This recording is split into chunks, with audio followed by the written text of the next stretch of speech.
আসসালামু আলাইকুম। সিলেট থেকে কিন্তু ভাই চলে আসছে, আর আজকের পরিবেশটা টোটালি আউটডোরে, অফিস নাই কিছু নাই, রাস্তার উপরে দাঁড়ায় আছি না।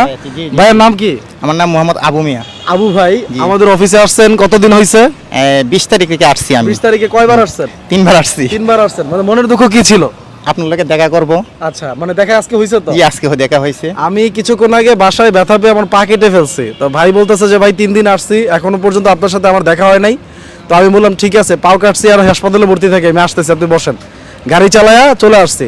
তো ভাইয়া হচ্ছে আমাদের প্রতিষ্ঠানে আসলেন, এবং আসার পরে আমাদের সার্ভিস নিয়ে কেমন লাগতেছে আপনার না, কাছে? আপনাদের সার্ভিস ভালো। আমি আমার পাসপোর্ট নিয়ে আসছি আচ্ছা। সৌদি আরবে যাওয়ার জন্য। কোন কাজের জন্য জমা দিচ্ছেন? সৌদি আরব ফার্মেসি ক্লিনার বিষয়ের জন্য। আচ্ছা, আরেকটা বিষয় আপনার থেকে অভিজ্ঞতা নেব, হচ্ছে যারা বর্তমানে ইউরোপে যেতে চাচ্ছে তাদের সিচুয়েশনটা কি? হ্যাঁ, আপনি তো ইউরোপের জন্য পাসপোর্ট জমা দিয়ে আজকে কিছুদিন ধরে হয়তো বা ক্ষতিগ্রস্ত, আপনার অভিজ্ঞতাটা শেয়ার করেন। না, ইউরোপের ভিসা বলতেছে হবে